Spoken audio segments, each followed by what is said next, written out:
Hi, everybody. Welcome. I'm so happy to be here with you today. I'm Leslyn Keith. I'm the Director of Research with the Lipedema Project.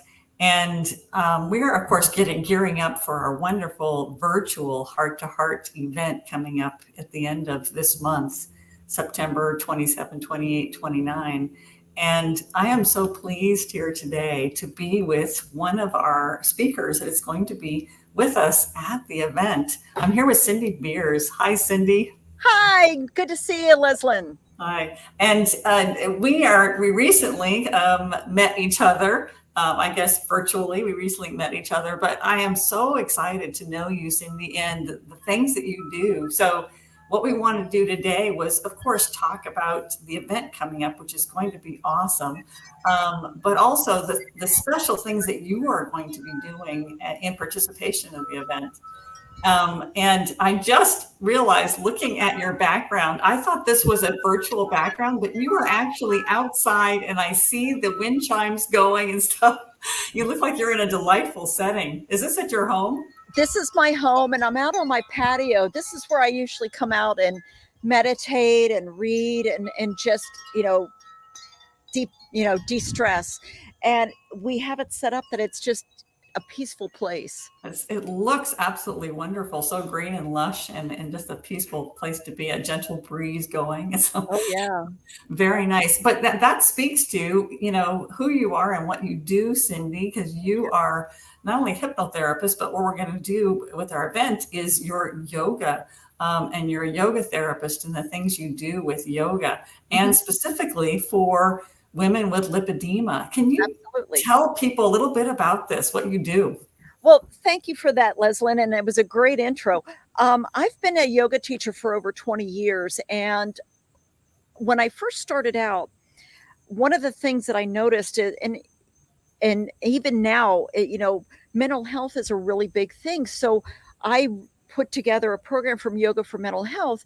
But during the pandemic, I noticed that there was changes in my body, especially my lower body, and I was gaining weight. I mean, I dieted and fasted, and nothing would change. And the weight was just coming on and on and on. And I didn't know what was going on. And so finally I decided to go, why are my legs and my butt so big? And lipedema came up and I'm like, oh my God, this is me. And when I looked at the pictures, I'm like, this is me. And so my whole thought process did literally a 180 and learning all about lipedema and understanding it.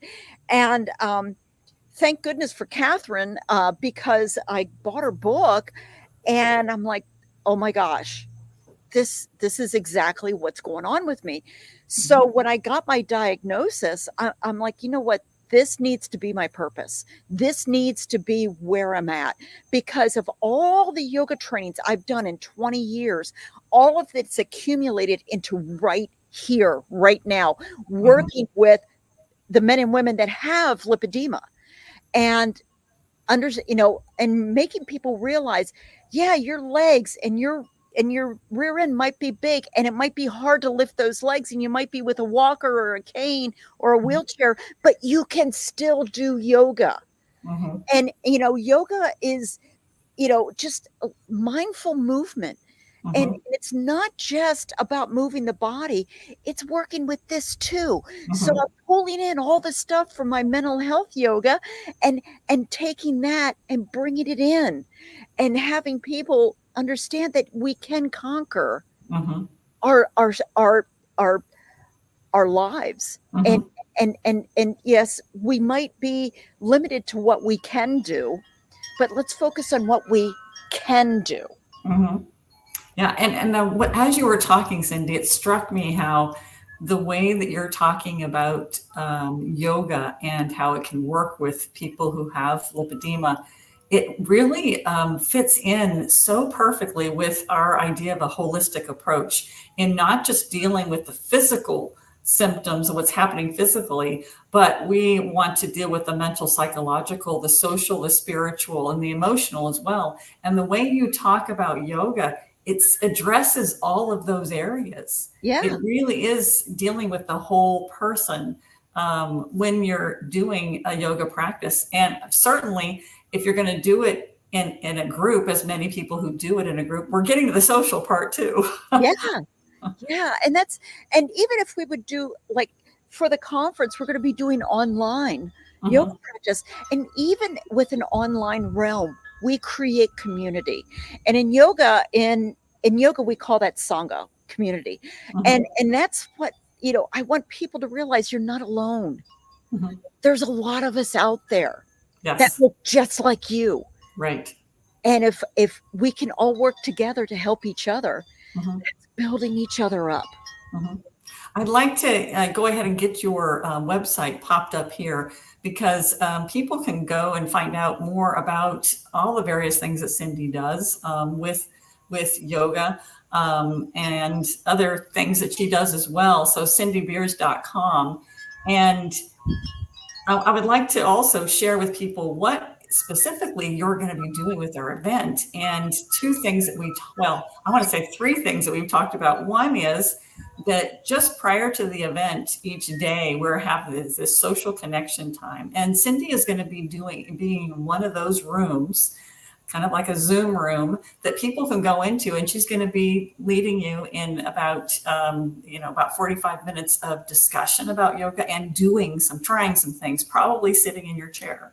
Yeah. And then we're hoping that also she's going to be appearing interspersed between speakers and discussions and stuff, and doing 5 to 10 minutes of, okay, let's take a break and let's just breathe, or let's try this movement. And she'll be appearing that. But also, as a researcher in myself, Cindy is doing something else. She developed this little survey instrument that we are going to have there's a special platform that all the attendees are going to be using for the event. And that survey, a link to that survey, will be on that platform. All attendees, including, speakers, sponsors, vendors, and people who are just coming to attend the event. Everybody's going to have access to that. And we want you to respond to that survey. So now I've talked a lot. Cindy, talk about what you are looking forward to with the event and your participation. I am so giddy about this event, and it sounds crazy, but I'm like you doing research, I'm a big geek myself. And one thing that I love about yoga is that there's so many different aspects. It's not just about movement. It's, there's different types of different ways of doing yoga. You could do yoga in your brain. I'm doing it right now. Look at me. I'm outside and it's beautiful. This is yoga for the brain. We look at doing yoga in bed. Yeah, you could do yoga in bed too. And it's so simple, especially people that can't get on the floor. We could do yoga in a chair. It was pre-pandemic, about 5 years ago, I did a conference with amputees and doing yoga in a wheelchair, or having yourself on the floor. But it doesn't matter if you're missing a limb, or if one of your legs is bigger than the other. It doesn't matter. You can do these slight little movements, even if it's just arms. See, if you look, I got the lippy arms. Even if it's just moving your arms, that's okay. And just, you don't have to be. And this is the biggest thing that I want everybody to know. Yoga is not about being perfect. Yoga is just about being where you are in this moment, right now. And if you're feeling crappy right now, fantastic. Let's just breathe and just let go. If you want to do a little movement, sure, do a little movement. But all you have to do is just be present, stay here. And a lot of times with lipedema, there comes pain and things like that, and helping with not just movement, but using my hypnotherapy training, we can work with pain management and help that. Meditation, there's types of meditations to help with pain management. So yoga, life is yoga. So it's just a term, but it's getting this and this to work together. Yes. And that's what my goal is for the conference. Yeah. And so if you don't already know about the conference, this is our we twice a year we hold a conference, and in the spring, the focus is on the nutritional aspect of care for lipedema and lymphedema. This one is more looking at the holistic care of lipedema and lymphedema. And so yoga is definitely going to be a big part of that, as well as other interventions are all going to be discussed. And I do mean discussed, because this is not your typical conference where you're listening to various speakers and maybe get to put a little bit in the Q&A box. We go into small groups and you are part of the discussion. Everybody who attends, along with everybody who's a speaker or a sponsor or a clinician, a patient, doesn't matter. We're all part of the discussion and hopefully part of the solution. So we will be, you'll be able to participate and interact as much as you wish to. And so that is happening September 28, 29. 27, 28, 29. And I do want to point out that our early bird special of only $147 is going to be disappearing closer to the event. So register now while you can, while it's still at this less expensive registration fee. So please do that. Oh, and Mara Lee is saying, yoga is a Hindu religious beliefs and practices. What can you speak to that perception that yoga can be perceived as religious? And that's a really good question. And the answer is no. Yoga actually was created by Buddhist monks back in the 12th century. And if you follow, there's a scholar by the name of James. Oh, I'm forgetting his name right now. But anyway, he's done a lot of research about yoga, and it wasn't actually started by Hindu religion. And yoga is not part of the Hindu religion. And a lot of people have that together, and it's really not. It's actually a separate entity within its own. Now, there are some yoga practices that incorporate the Hindu beliefs and the Sikh beliefs. And that is a type of yoga that's out there, but that's only one certain part. The type of yoga that the majority of the people within the United States and the world do is called Hatha yoga, Hatha, Hatha yoga. And it's all about movement. And Hatha in Hindi means hot movement, hot movement. James Mallison, that's his name. I'm sorry, my apologies. James Mallison's the one that did all the research. And so Hatha yoga is the one that most people do. So there is no religious connotation at all when it comes to yoga, period. Mm-hmm. And when we talk about our holistic approach, and one of those, the components of the holistic approach is spiritual, not necessarily religious. It could, for some people, spiritual will mean religious, but there is another aspect, which is more of that mind-body connection, which you hope to achieve during your yoga practice. Is that how you would speak to it? Absolutely, because I am a spiritual person, and I do believe that yoga can bring that in. There is Christian yoga out there, and if that is something that somebody wants to look into, please do, because Christian yoga is just as good as any other yoga too. It's just bringing the Bible in. There's Buddhist type of yoga. There's also, Hindi. So we all can bring that in. You can bring your belief system into your practice to make it spiritual. Yeah. Thank you very much for that comment from Mara Lee. And we have a couple of people checking in saying hi. Thanks you guys for being here, and also letting us know you're here by posting a comment. We like to know that we're actually talking to some people. Many people will, of course, be watching us on the replay. So hi to all of you. We hope that you will join us at the event. Remember to register soon before that early bird discount disappears. And also, when you follow the link that's below, you will notice that you have an option for a premium upgrade. And the premium, what it does is it allows you, one of the many perks of it is that you can get the replays. For some people, it may be difficult to be at your computer for 3 solid days. And even if you don't miss talks, you may want to watch them again. You may want to see Cindy showing a certain yoga move again, so that you can really incorporate that into your practice. So consider doing that premium upgrade so you can get, among other perks, you can get those replays. And again, that is happening 27, 28, 29 September, coming up the end of this month. And yes, and Marilee is saying that, yes, it could still be a religious practice. Absolutely. Yoga can still be a religious practice, but it doesn't have to be. And Donna says, I struggle with pain in my knees and lower legs. Do you have modifications to the yoga for those who are not so mobile? Excellent question. Donna, I couldn't be more proud of you for putting that question down. And the answer is, heck yes. You don't have to be so mobile. If you have struggles with your knees and lower legs, okay, so what can we do? Let me just give you an example. So tree pose.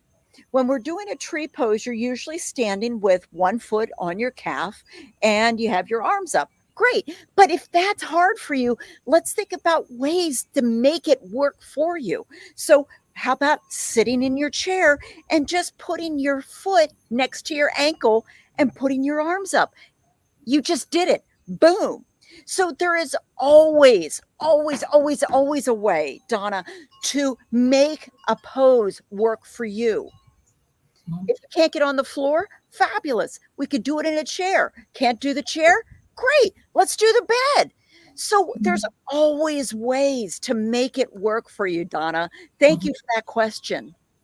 And I think you pointed out, thank you, Elise, for what you posted there. I think you pointed out earlier that, pre-pandemic, we were not really doing yoga on Zoom. We were not doing yoga virtually. No. But this is something that really brought it to people to their homes.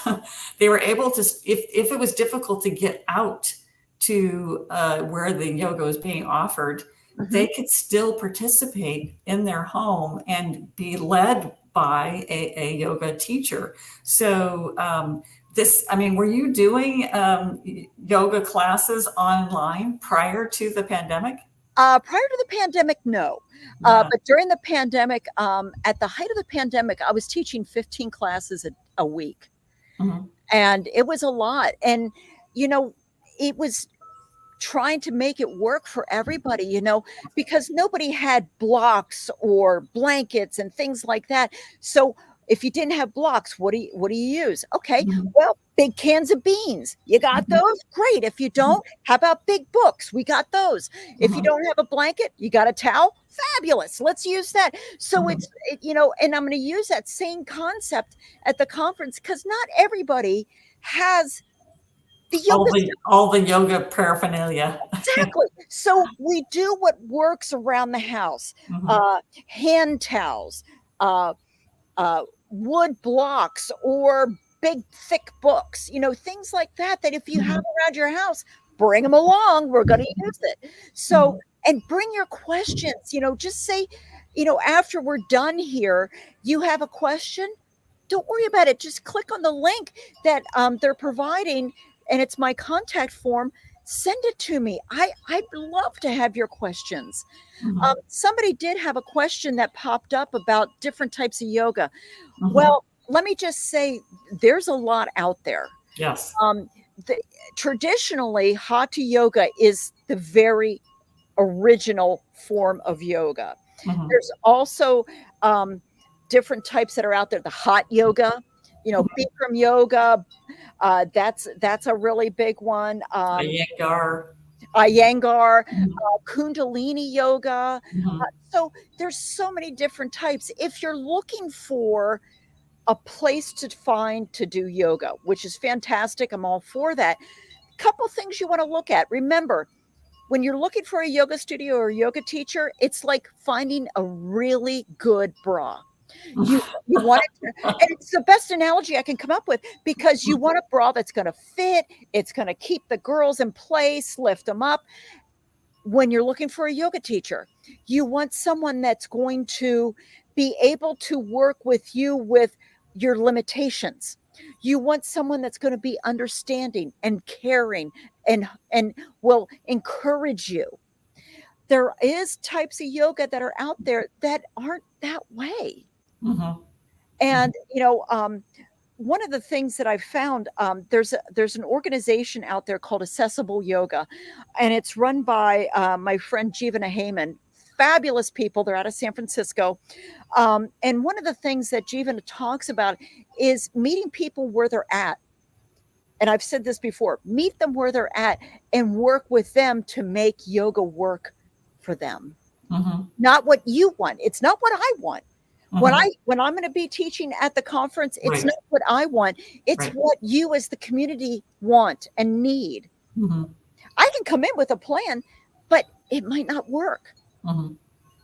Yes. Yeah. And speaking to, finding that yoga teacher that you connect with, I was living in a certain area on the Central Coast of California, and I met my friend Shush Kratzer, and she was my yoga teacher for 20 years. Then I moved. I thought, now what am I going to do? But I happened to move in coinciding with the pandemic. And so she started offering it online. So I feel like even though I'm no longer living in the area, I still have my favorite yoga teacher. So, do look around and find who that instructor that you connect with. Absolutely. Now, because of technology, you can take that person along with you wherever you go in the world. and I'm going to agree with you. My yoga teacher is in Vancouver, Canada. Uh-huh. And it's fabulous that I can do an online class, whether it's live or recorded, Mm-hmm. with him. Yes. Because it's so important when you find someone that really connects with you, that Mm-hmm. you really jive with, you want to keep them. Sure. Yeah. So, and we did have Donna posted, it was up here briefly. She said she already signed up for the conference and she's excited. We look forward to seeing you there, Donna. I can't wait to see you, Donna. Big hugs. I know. This is wonderful. And we are really excited about this event coming up. So please find out more about it, register, and we will see you there. Cindy, I am so pleased to have met you and make this connection. I look forward to doing more work with you in the future. Thank you so much for being here today. Thank you so much, Leslyn. We'll see everybody soon. All right. Bye, everybody.